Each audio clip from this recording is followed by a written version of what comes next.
نعمت رمضان، نعمت رمضان۔ اعوذ باللہ من الشیطان الرجیم، بسم اللہ الرحمن الرحیم۔ مولایا صلی وسلم دائما ابدا علی حبیبک خیر الخلق کلہم۔ ناظرین، میں ہوں آپ کا میزبان ابراہیم رضوان۔ سیلانی ویلفیئر کی نعمت رمضان کی اس ٹرانسمیشن میں آپ کو پھر سے خوش آمدید کہتے ہیں۔ پروگرام کا باقاعدہ آغاز کرتے ہیں تلاوت قرآن پاک سے۔ میں گزارش کروں گا جناب عبدالباسط قادری صاحب سے کہ وہ تلاوت قرآن پاک سے ہمارے دلوں کو منور کریں۔ اعوذ باللہ من الشیطان الرجیم،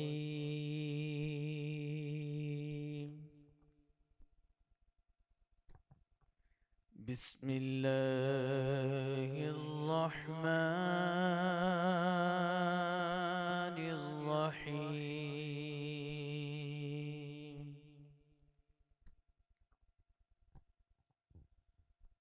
والضحى والليل إذا سجى،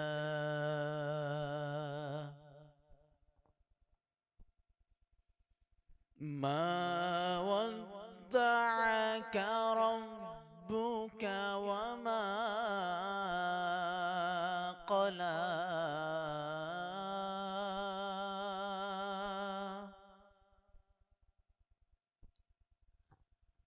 وَلَلْآخِرَةُ خَيْرٌ لَكَ مِنَ الْأُولَى،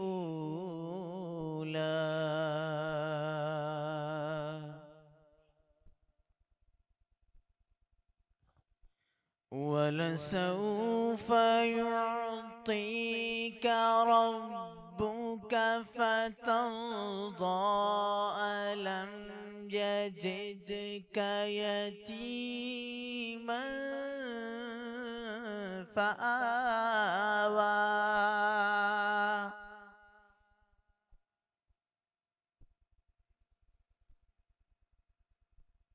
أَلَمْ يَجِدْكَ يَتِيمًا فَآوَىٰ، وَوَجَدَكَ ضَالًّا فَهَدَىٰ، وَوَجَدَكَ عَائِلًا فَأَغْنَىٰ،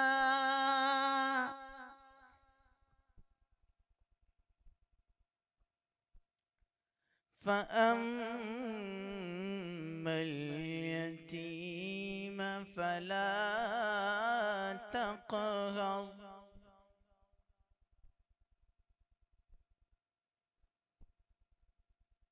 فَأَمَّا الْيَتِيمَ فَلَا تَقْهَرْ، وَأَمَّا السَّائِلَ فَلَا تَنْهَرْ، وَأَمَّا بِنِعْمَةِ رَبِّكَ فَحَدِّثْ۔ صدق اللہ العظیم۔ تو یہ تھے ہمارے ساتھ جناب حافظ عبدالباسط قادری صاحب، جو کہ تلاوت قرآن پاک سے ہمارے دلوں کو منور کر رہے تھے۔ اب میں گزارش کروں گا جناب ریحان رضا سیلانی صاحب سے کہ وہ نعت رسول مقبول صلی اللہ تعالیٰ علیہ وسلم میں چند اشعار پیش کریں۔ اے سبز گنبد والے، منظور دعا کرنا، جب وقت نزا آئے، دیدار عطا کرنا۔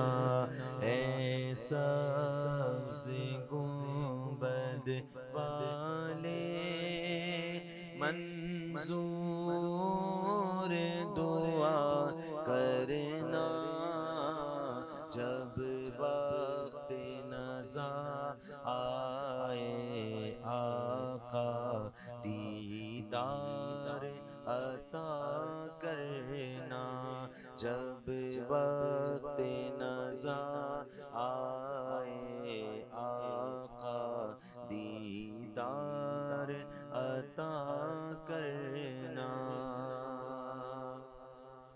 میں قبر اندھیری میں گھبراؤں گا جب تنہا میں قبر اندھیری میں گھبراؤں گا جب تنہا امداد میری کرنے آ جانا میرے آقا امداد میری کرنے آ جانا میرے آقا روشن میری تربت کو اے نور خدا کرنا جب وقت نزا آئے آقا دیدار عطا کرنا مجرم ہوں جہاں بھر کا محشر میں بھرم رکھنا مجرم وہ جگہ بھر کا محشر میں بھرم رکھنا رسوائے زمانہ ہوں دامن میں چھپا لینا رسوائے زمانہ ہوں دامن میں چھپا لینا منظور دعا میری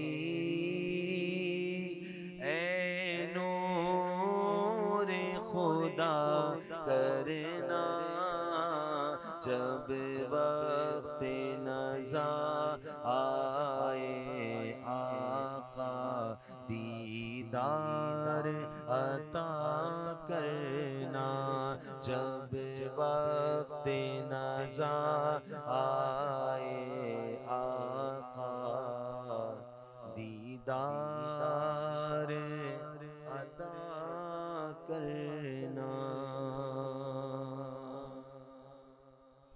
اے سبز گنبد والے منظور دعا کرنا جب وقت نزا آئے تو دیدار عطا کرنا. تو یہ تھے جناب ریحان رضا سیلانی صاحب جو کہ نعت رسول مقبول صلی اللہ تعالیٰ علیہ وسلم سے ہمارے دلوں کو منور کر رہے تھے. اب یہاں وقت ہوا جاتا ہے ہمارے نیکسٹ سیگمنٹ کا جس کا نام ہے ایک واقعہ قرآن سے، جس کے لیے ہمیں جوائن کیا ہے جناب مدنی رضا صاحب نے. نعمت رمضان نعمت رمضان. جزاک اللہ. آج میں آپ کے سامنے حضرت یونس علیہ السلام کا واقعہ قرآن مجید کی روشنی میں بیان کروں گا. حضرت یونس علیہ السلام اللہ کے نبی ہیں. اللہ تعالیٰ نے ان کو ایک قوم کی طرف بھیجا.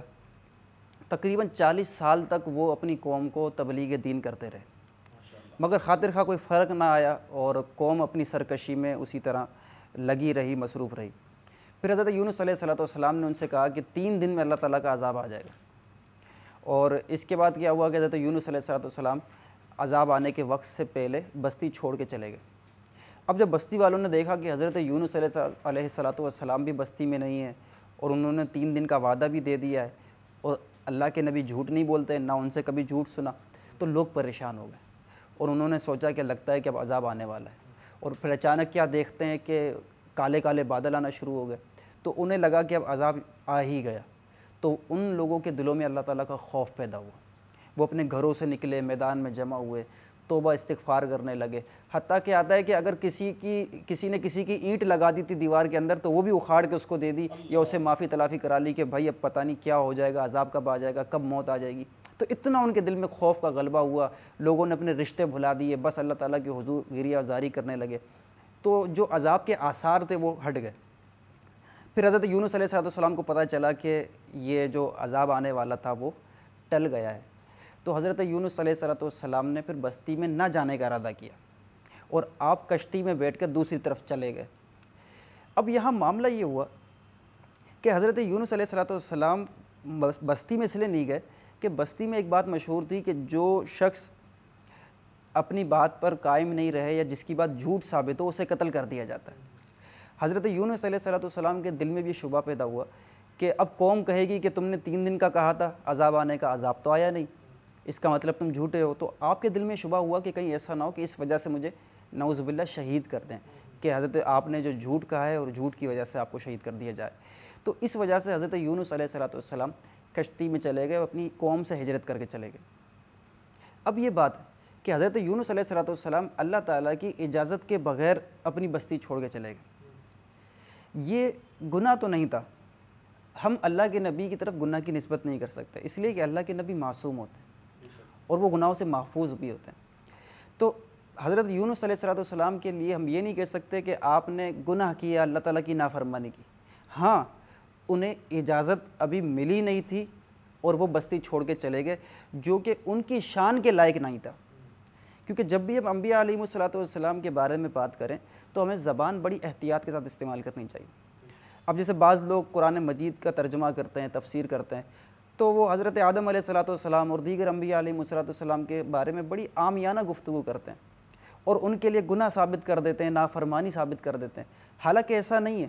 قرآن مجید میں حضرت آدم علیہ السلام کے لیے بھی اللہ تعالیٰ نے ارشاد فرمایا کہ ہم نے ان کا ارادہ نہیں پایا۔ قرآن کی آیت کا خلاصہ ہے کہ ہم نے ان کا ارادہ نہیں پایا، شیطان نے ان کے دل میں ایک وسوسہ پیدا کر دیا جس کی وجہ سے وہ شجر ممنوعہ کو انہوں نے کھا لیا۔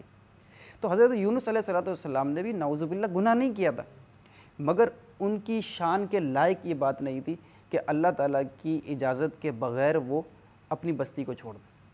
خیر وہ بستی چھوڑ کے جب دریا میں گئے، کشتی کے ذریعے آگے کی طرف گئے، تو اچانک کشتی راستے میں رک گئی بیچ دریا میں، اور وہاں کے لوگوں کا یہ تصور تھا کہ اگر کشتی بلا وجہ رک جائے تو یقیناً کشتی میں کوئی آقا کا بھاگا ہوا غلام ہوتا ہے۔ اب کشتی والوں نے سب کے نام لکھے، قرآن اندازی کی۔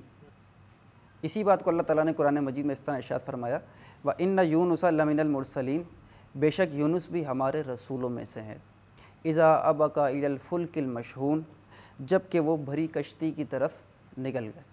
اب جب کشتی دریا کے بیچ میں پہنچی تو کشتی اچانک رک گئی۔ اب لوگوں کا خیال تھا کہ کشتی اچانک رکی ہے تو یقیناً اس میں کوئی بھاگا ہوا غلام ہوگا۔ اب بھاگے ہوئے غلام کا اندازہ کیسے ہوگا؟ فَسَاهَمَ، تو ان لوگوں نے قرآن اندازی کی۔ قرآن اندازی میں حضرت یونس علیہ السلام کا نام نکلا۔ لوگوں نے سوچا کہ آپ جو ہے اس طرح کے شخص نہیں لگتے تھے، تو دوبارہ مفسرین نے یہ بات بھی لکھی کہ دوبارہ قرآن اندازی کی تو دوبارہ آپ کا نام نکلا۔ تو جب دوبارہ نام نکلا تو آپ نے خود ہی کہا کہ بھاگا ہوا غلام میں ہی ہوں۔ اللہ تعالیٰ نے فرمایا فَكَانَ مِنَ الْمُدْحَضِينَ، تو پھر وہ دھکیلے ہوئے میں ہو گئے، پھر ان کو جو ہے دریا میں پھینک دیا گیا۔ جب دریا میں پھینکا فَالْتَقَمَهُ الْحُوتُ، تو انہیں مچھلی نے نگل لیا۔ جب مچھلی نے نگلا تو اللہ تعالیٰ نے مچھلی کو یہ حکم دیا کہ ان کا گوشت نہیں چبانا، ان کی ہڈی نہیں توڑنی، یہ تمہاری غذا نہیں ہے، بلکہ تمہیں تو ان کے لیے صرف ایک قید خانہ بنایا ہے۔ وَهُوَ مُلِيمٌ، اور پھر وہ اپنے آپ کو ملامت کرنے لگے کہ انہوں نے اللہ تعالیٰ کی اجازت کے بغیر ایسا قدم کیوں اٹھایا اور وہ بستی سے کیوں نکلے۔ فَلَوْلَا أَنَّهُ كَانَ مِنَ الْمُسَبِّحِينَ، تو اگر وہ تسبیح کرنے والے نہ ہوتے۔ اب یہاں پر اللہ تعالیٰ ان کے بارے میں یہ ارشاد فرما رہا ہے کہ وہ بہت زیادہ تسبیح کرنے والے تھے۔ کہتے اللہ تعالیٰ فرما رہا ہے فَلَوْلَا أَنَّهُ كَانَ مِنَ الْمُسَبِّحِينَ، اگر وہ تسبیح کرنے والے نہ ہوتے، لَلَبِثَ فِي بَطْنِهِ إِلَى يَوْمِ يُبْعَثُونَ، تو ضرور اس کے پیٹ میں رہتے جب تک لوگ اٹھائے جائیں گے۔ یعنی اگر تسبیح نہ کرتے یا تسبیح کرنے والے نہ ہوتے تو وہ قیامت تک ہی مچھلی کے پیٹ میں رہتے۔ لیکن حضرت یونس علیہ السلام کثرت کے ساتھ اللہ کا ذکر کرنے والے تھے۔ قرآن مجید ہی میں اللہ تعالیٰ نے دوسری جگہ ارشاد فرمایا کہ ان کا یہ ایک خاص ورد تھا، لا الہ الا انت سبحانک انی کنت من الظالمین، کہ تیرے سوا کوئی عبادت کے لائق نہیں ہے اور تجھے پاکی ہے اور بے شک میں ظالموں سے ہوں۔ تو یہ ورد کرتے رہے فَنَبَذْنَاهُ بِالْعَرَاءِ وَهُوَ سَقِيمٌ، پھر ہم نے اسے میدان پر ڈال دیا تو وہ بیمار تھا۔ مفسرین نے اس میں مختلف اقوال نقل کیے ہیں کہ آیا وہ مچھلی کے پیٹ میں کتنے دن رکے۔ بعض نے کہا کہ وہ 3 دن رکے، بعض نے کہا 7 دن، یا ایک قول کے مطابق 20 دن، ایک قول کے مطابق 40 دن۔ خیر اللہ تعالیٰ بہتر جانتا ہے، لیکن جس طرح کی ان کی کنڈیشن تھی ایسا لگتا ہے کہ وہ بہت زیادہ دن رکے تھے۔ کیوں؟ اس لیے کہ ان کے بال تک جھڑ گئے، ان کے ناخن تک نکل گئے، اور مفسرین نے یہ بات لکھی ہے کہ جب وہ زمین پر آئے تو ان کی جلد اتنی نرم ہو چکی تھی جس طرح ایک پیدائشی بچے کی جلد ہوتی ہے، اور ان میں طاقت بالکل ختم ہو چکی تھی، یہ سمجھ لیجئے کہ چلنے پھرنے کے بھی قابل نہ رہے تھے، اتنا ان کے اندر شدت ضعف پیدا ہو گیا تھا۔ جب آپ اس کمزوری کی حالت میں زمین پر آئے وَأَنبَتْنَا عَلَيْهِ شَجَرَةً مِّن يَقْطِينٍ، تو ہم نے اس پر لوکی کا پیڑ اگایا۔ ویسے تو لوکی کی فطرت یہ ہے کہ وہ بیلوں میں اگتی ہے جو زمین پر ہی ہوتے ہیں، نیچے نیچے ہوتی ہیں، لیکن اللہ تعالیٰ نے ان کو لوکی بھی دی، مگر اس طرح کے ایک درخت اگ گیا، پیڑ اگ گیا، جس سے ان پر سایہ بھی ہوتا اور لوکی بھی وہ اس سے نکال کر تناول فرماتے۔ اللہ تعالیٰ نے ایک بکری کو ان پر اللہ تعالیٰ نے ایک بکری کی ذمہ داری یہ لگا دی کہ وہ ان کے پاس روزانہ آتی اور اپنے تھن ان کے منہ میں رکھ کر اپنا دودھ انہیں فراہم کرتی۔ اس طریقے سے ان کے اندر تھوڑے ہی دنوں میں بڑی تبدیلی آئی، اور اس کے بعد اللہ تعالیٰ نے فرمایا وَأَرْسَلْنَاهُ إِلَىٰ مِئَةِ أَلْفٍ أَوْ يَزِيدُونَ، اور ہم نے اسے 1,00,000 آدمیوں کی طرف بھیجا یا بلکہ اس سے بھی زیادہ۔ یعنی جب یہ دوبارہ حضرت یونس علیہ السلام اپنے قدموں پہ کھڑے ہو گئے تو اللہ تعالیٰ نے دوبارہ انہیں اپنی قوم کی طرف جانے کا حکم دیا۔ جب یہ قوم کی طرف گئے تو قوم نے ان کا استقبال بھی کیا، قوم ان سے ناراض بھی نہیں تھی۔ پھر آگے اللہ تعالیٰ نے ارشاد فرمایا فَآمَنُوا فَمَتَّعْنَاهُمْ إِلَىٰ حِينٍ، تو وہ جو آپ کی قوم تھی جو 1,00,000 یا اس سے بھی زیادہ تھی، وہ سب ایمان لے آئے اور ہم نے انہیں ایک وقت تک برتنا دیا، اور پھر وہ جتنا اللہ تعالیٰ نے چاہا اتنا انہوں نے زندگی گزاری۔ اس واقعے سے جو ہمیں سبق ملتا ہے، ایک بات تو یہ کہ حضرت یونس علیہ السلام کے بارے میں اللہ تعالیٰ نے فرمایا کہ یہ بہت زیادہ ذکر کرنے والے تھے، تسبیح پڑھنے والے تھے، اسی وجہ سے اللہ تعالیٰ نے انہیں مچھلی کے پیٹ سے نجات عطا فرمائی۔ حضرت یونس علیہ السلام نے جو آیت کریمہ تلاوت کی تھی، یہ آج بھی بہت سارے لوگ اس سے فائدہ اٹھاتے ہیں، اور یہ بہت بڑا وظیفہ ہے، لا الہ الا انت سبحانک انی کنت من الظالمین۔ اور اس کے بارے میں حدیثوں میں بھی موجود ہے کہ یہ آیت پڑھنا، اس کا وظیفہ کرنا بہت ساری مشکلات کا، دعاؤں کی قبولیت کا ذریعہ بنتا ہے۔ مگر میں یہاں ایک احتیاط بھی ذکر کر دوں کہ بہت سارے لوگ ہوتے ہیں جو وظائف تو پڑھ رہے ہوتے ہیں مگر ان کے تلفظ ٹھیک نہیں ہوتے۔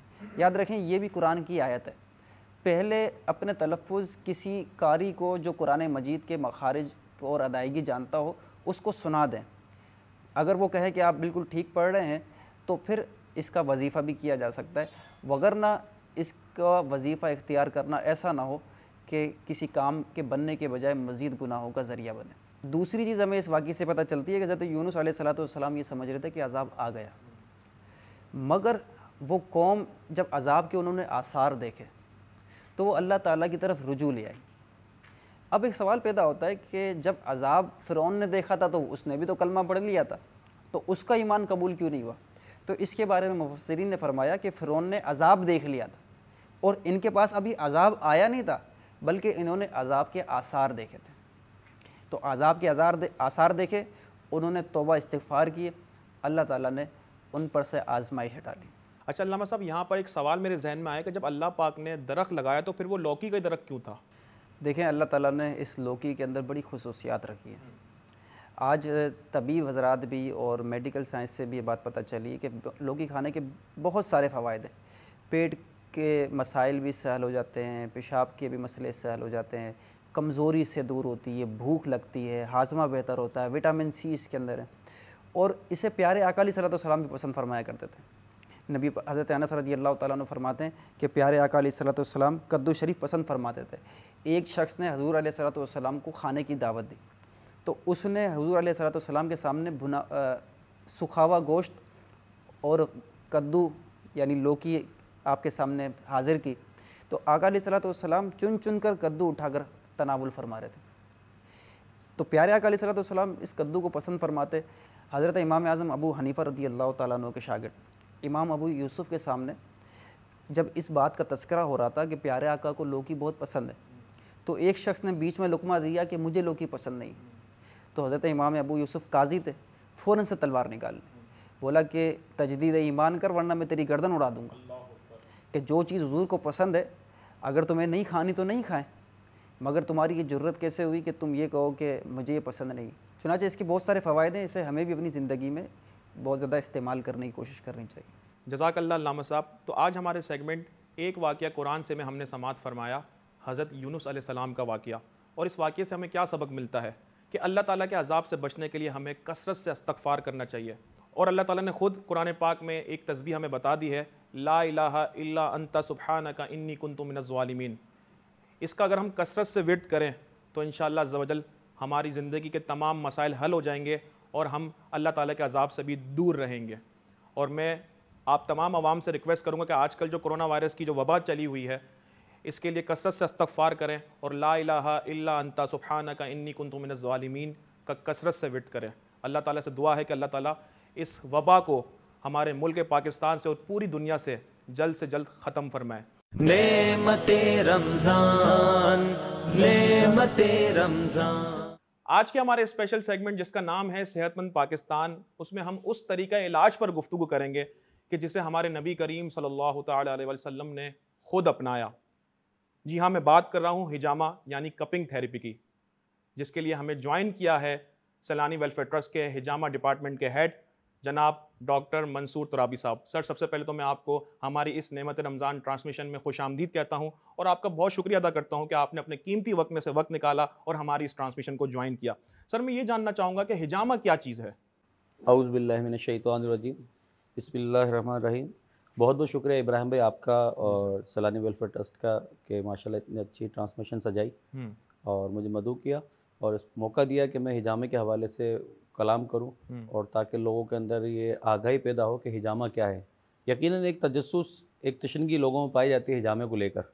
تو ہجامہ جو ہے کم و بیش 4000 سال قبل مسیح پرانا ہے اور کم و بیش 3000 سال سے چائنیز کر رہے ہیں. اچھا. ہاں, رسول اللہ صلی اللہ تعالیٰ علیہ وآلہ وسلم نے جب اس کو امپلیمنٹ کیا, اور پھر ایک روایت میں بھی آتا ہے کہ حضرت انس بن مالک کی روایت میں آتا ہے کہ رسول اللہ صلی اللہ تعالیٰ علیہ وآلہ وسلم جب معراج میں تشریف فرما ہوئے تو کئی ملائکہ نے آپ سے کہا کہ یا رسول اللہ صلی اللہ تعالیٰ علیہ وآلہ وسلم اپنی امت کو آپ ہجامے سے علاج کی تلقین فرمائیے.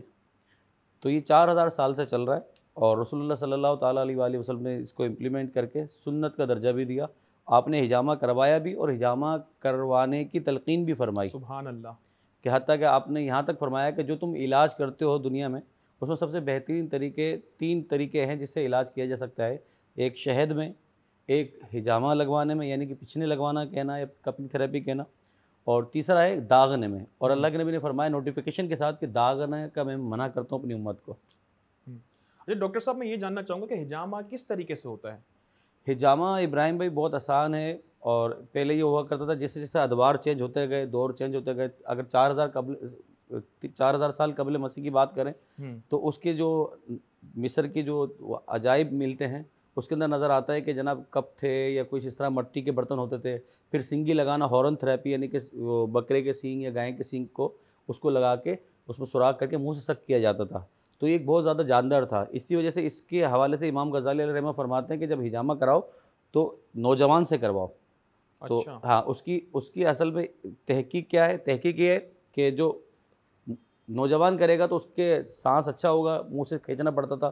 پھر اس کے بعد فائر کپنگ آ گئی, آگ سے کرنے لگ گئے. اور اس وقت دور جدید کے اندر جو ہے ہم جو پمپ ہوتا ہے استعمال کرتے ہیں, گن کہلاتی ہے وہ, اور اس کو جو کرنے کا طریقہ ہوتا ہے کپ لگایا جاتا ہے اور ہلکا سا سپرفیشل صرف اسکین کے اوپر دیا جاتا ہے اور اس میں کٹ مار کے خون نکالا جاتا ہے. اس کو ویٹ تھیراپی بھی کہتے ہیں, کیونکہ ہجامہ اس وقت جو لانچ ہوا ہوا ہے دنیا کے اندر 3 طرح سے کیا جا رہا ہے. ایک ویٹ تھیراپی جس سے خون نکالا جاتا ہے, یہ سنت طریقہ علاج ہے.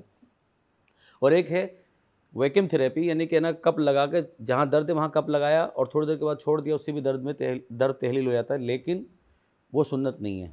پھر اسی طرح مساج تھراپی کہلاتا ہے، مساج تھراپی ہوتا ہے، آئل لگاتے ہیں باڈی پر، اس پر کپنگ سے مساج کرتے ہیں، تو یہ تیسرا درجہ ہے، یہ بھی سنت نہیں ہے. سنت ویٹ تھراپی ہے، کپ لگوا کر کٹ لگوا کر خون نکالوانے میں. ٹھیک ہے ڈاکٹر صاحب. اچھا میں یہ جاننا چاہوں گا کہ حجامہ کرنے سے کون کون سی بیماریوں سے چھٹکارا حاصل کیا جا سکتا ہے؟ اچھا میں نے آپ کو بتایا کہ حجامہ ایک طریقہ علاج ہے، اور جہاں طریقہ علاج کی بات آ جاتی ہے تو اس میں تمام امراض شامل ہیں. رسول اللہ صلی اللہ تعالیٰ علیہ وآلہ وسلم کی ہدایت سے واضح ہو جاتا ہے کہ حجامہ میں بے شبہ شفا ہے. اللہ کے نبی فرماتے ہیں جو تم دنیا میں علاج کرتے ہو ان میں سب سے بہترین طریقہ علاج حجامہ یعنی کہ پچھلے لگوانا ہے. تو ہر بیماری کا علاج حجامہ میں الحمدللہ موجود ہے. اچھا ڈاکٹر صاحب میں یہ جاننا چاہوں گا کہ سیلانی ویلفیئر ٹرسٹ حجامہ کے اوپر کس طریقے سے کام کر رہا ہے؟ الحمدللہ سیلانی نے جو حجامے میں کام کیا پاکستان میں ہی شاید کسی نے کیا ہو. ہائیجینک انوائرمنٹ کے اندر سیلانی ہی واحد وہ ادارہ ہے جس کے اندر اس طرح حجامہ کیا جاتا ہے، یا پرائیویٹ سیکٹر میں کسی نے کیا ہو تو کیا ہو، لیکن کسی بھی این جی او کے حوالے سے اس طرح کا کوئی کام ابھی تک سامنے نہیں آیا. یہی وجہ ہے کہ سیلانی کے ہیڈ آفس کے اندر بھی حجامہ ہوتا ہے. اس کے علاوہ اس کے کلینکس بنائے گئے ہیں کراچی کے اندر اور مختلف شہروں کے اندر حجامے کے بنائے گئے ہیں. تو ڈاکٹر صاحب میں یہ جاننا چاہوں گا کہ اس ڈپارٹمنٹ کو اسٹارٹ کرنے کے لیے ہمارے چیئرمین حضرت علامہ بشیر احمد فاروقی صاحب کی کیا سوچ تھی کہ یہ اتنا زبردست کام انہوں نے شروع کیا؟ ابراہیم بھائی آپ کو پتہ ہے کہ قبلہ بشیر فاروق قادری کا جو طریقہ کار رہا ہے وہ یہ رہا ہے کہ شعبہ زندگی کے تمام شعبوں میں کام کرنا ہے. اور جہاں تک حجامے کا تعلق ہے تو حضرت عالم دین بھی ہیں، انہیں اس بات کا علم تھا کہ یہ سنت طریقہ علاج ہے. تو اس کو پرموٹ کرنے کے لیے کہ یہ سنت طریقہ علاج ہے، اس کے لیے انہوں نے جو ہے یہ کام کیا کہ سنت کو عام کیا جائے. اور اس طریقہ علاج کے اندر کوئی سائیڈ ایفیکٹ نہیں ہے اور اس میں بے بہا شفا ہے، تو اس وجہ سے حضرت نے جو ہے نا اس کو پرموٹ کیا. اچھا میں ڈاکٹر صاحب یہ جاننا چاہوں گا کہ سیلانی ویلفیئر ٹرسٹ کے اس حجامہ ڈپارٹمنٹ سے اب تک کتنے لوگ مستفید ہو چکے ہیں؟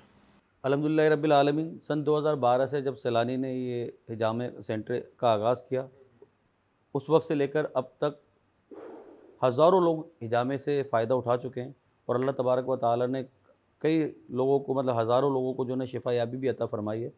تو اس وقت بھی الحمدللہ یہ سلسلہ جاری اور ساری ہے، اور اللہ نے چاہا جب تک دم میں دم ہے جاری اور ساری رہے گا انشاءاللہ. اچھا ڈاکٹر صاحب میں یہ جاننا چاہوں گا کہ کیا حجامہ کسی بھی دن کروایا جا سکتا ہے کہ کوئی اس کے لیے دن مختص ہوتے ہیں؟ مفہوم حدیث ہے کہ اللہ کے نبی صلی اللہ تعالیٰ علیہ وآلہ وسلم نے ارشاد فرمایا کہ اگر کوئی شخص چاند کی 17، 19، 21 میں حجامہ کروائے یا پچھلے لگوائے یعنی کہ تو اس کا یہ عمل تمام امراض کے لیے شفا ہے. یہ تو وہ خاص دن ایام ہے جس کے اندر اللہ کے نبی نے فضیلت بیان فرمائی، لیکن حجامہ آپ کسی بھی دن کسی بھی وقت کروا سکتے ہیں کیونکہ اس میں بھی عینی شفا ہے. اور اس کے لیے کوئی مطلب دن مختص جو کہ اللہ کے نبی نے جو بتایا وہ اعلیٰ ہیں، باقی علاج کی نیت سے آپ جب دل چاہے کرا سکتے ہیں.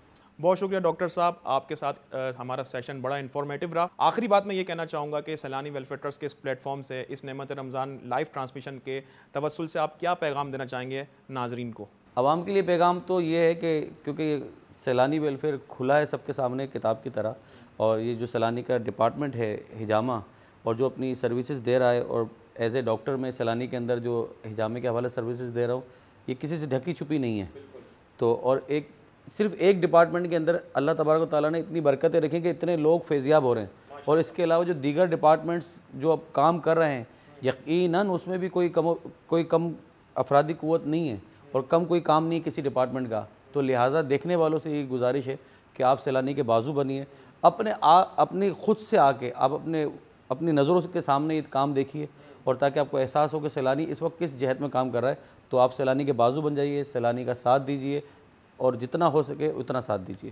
بہت شکریہ ڈاکٹر صاحب کہ آپ نے اپنے مصروف ٹائم میں سے وقت نکالا اور ہماری آپ نعمت رمضان ٹرانسمیشن کا حصہ بنے. تو ناظرین یہ تھے جناب ڈاکٹر منصور ترابی صاحب جو کہ سیلانی ویلفیئر ٹرسٹ کے حجامہ ڈپارٹمنٹ کو لیڈ کر رہے ہیں اور ماشاءاللہ بہت ہی زبردست کام کر رہے ہیں. ہماری دعا ہے کہ اللہ پاک ان کے کام کو مزید بڑھائے اور ان کو مزید ہمت دے. نعمت رمضان، نعمت رمضان. یہاں وقت ہوا جاتا ہے ہمارے نیکسٹ سیگمنٹ کا جس کا نام ہے روحانی مسائل اور ان کا حل، جس کے لیے ہمارے ساتھ موجود ہے عالم اسلام کی مشہور اور معروف سماجی شخصیت اور روحانی شخصیت جن کا نام ہے حضرت علامہ مولانا بشیر احمد فاروقی صاحب، جو کہ ہمیں ایک روحانی مسئلہ اور اس کے مسائل کے حل کے بارے میں بتائیں گے. نعمت رمضان، نعمت رمضان. بسم اللہ الرحمن الرحیم. اللہ تعالیٰ کے پیارے رسول صلی اللہ تعالی وسلم کو جب بھی کوئی غم یا کوئی پریشانی آتی تو آپ کثرت سے اللہ تعالیٰ کی بارگاہ میں یوں دعا کرتے تھے، یا حی یا قیوم برحمتک استغیث.